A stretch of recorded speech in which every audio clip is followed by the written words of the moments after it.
Quick shout out to the sponsor of this video, 2Game. 2Game are an official digital retailer where you can buy legit game keys, support the publisher, and get games cheaper on great deals. If you'd like to pay them a visit, the link will be in both the comment section and in the description. The Lakers finessed their way into yet another all-time great this summer. After years of us joking about how nobody actually wants to go to LA despite their fans saying they're getting everybody in every free agency, they landed the best player in the NBA. But realistically, we all know that's not enough for anything serious. Right now, they're just LeBron James surrounded by a bunch of young guys with potential and a couple of veterans, aka the meme team. Even if he gets them deep into the playoffs, the chances of them getting by the Warriors or winning a title are as good as Jimmy Butler playing another game in a Wolves jersey. So then let's fix that by asking, what if a prime Kobe and Shaq made their ways back to LA to join the modern day Lakers? Well, immediately that creates the unheard of trio between Kobe, LeBron, and Shaq, but because of the Warriors' existence and chemistry, that still wouldn't even guarantee them a title.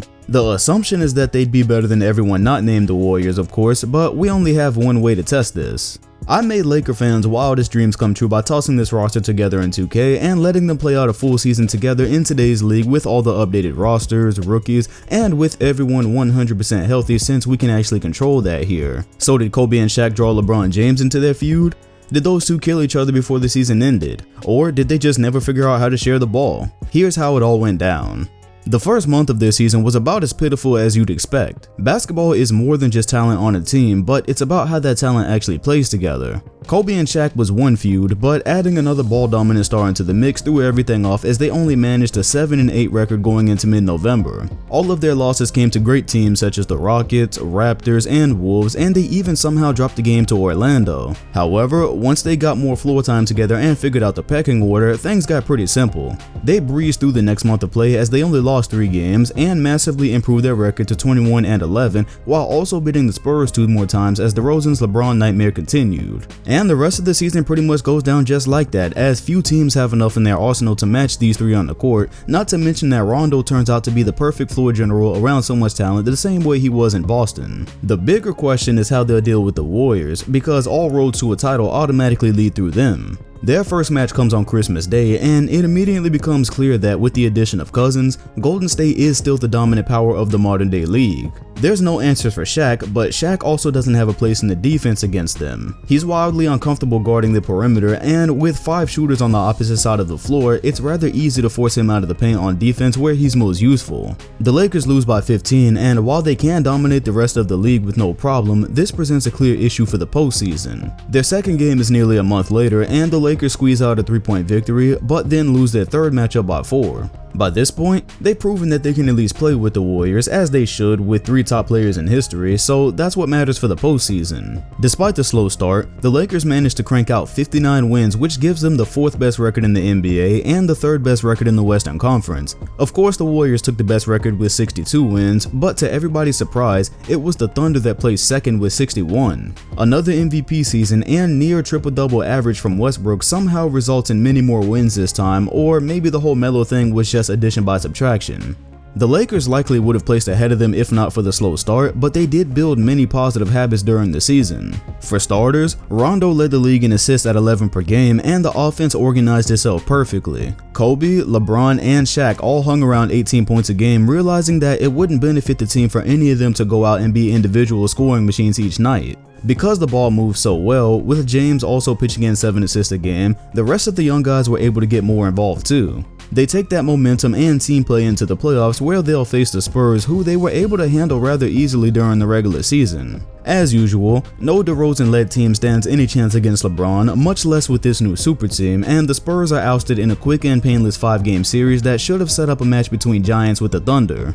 Instead, the Thunder have an identical repeat of the year before and lose to the Jazz in 5 despite having the 2nd best record in the West. This is a break for the Lakers, as the Jazz literally don't stand a chance. This one is a sweep, which sends LA to the Western Conference Finals. They were hoping for another break here, but although the Rockets again found a way to push Golden State to 7 games, the Warriors do prevail at home, and the Lakers now have to find a way to match up with them in a playoff series. And for the first 3 games, that just did not look like it was gonna happen. The Lakers may have had 3 top 10 players in history, but the Warriors were sporting 3 current top 10 players and 2 other all-stars with a decent bench. The first game is a 9-point victory for the Warriors as Curry goes for 37 and Cousins dominates with 26 and 13. The second game is a complete rout as Cousins turns in a triple-double. The third game is another 9-point victory, and by that point it seems as if the Lakers just can't find a scheme that's effective against Golden State, much like any team in history would struggle with. And then, the Lakers break the regular season game plan, completely unleashing Shaq. O'Neal becomes the Lakers' leading scorer for 4 straight games as he turns in a series average of 23 points and 10 rebounds on 61% shooting. Those aren't the best numbers he's ever posted, but it's a clear departure from the way the Lakers played all season. Where the scoring was even throughout the whole year, LA let Shaq take the lead in this series, knowing that he was the one guy they simply had no answer for. Cousins began to pick up foul trouble, and without a bigger body to help, the Warriors dropped 4 straight to add to their resume of blown leads. This big 3 has done the impossible and will head to the NBA Finals to face none other than the Boston Celtics. Throughout the season, Boston is basically considered a lesser version of the Warriors. They have the same setup as far as shooting at every position, but Golden State obviously just had more firepower. But after taking down Goliath, the Lakers feel that their tallest task has been met and they cruise through game 1 by 17 with LeBron doing what he usually does against Boston. The Celtics win the second game by that exact amount and take game 2. And then, on the Celtics' home floor, Los Angeles posts the most points by a team in NBA Finals history with 150. Ironically enough, this breaks the Celtics' 148-point record set against the Lakers in the 1985 Finals.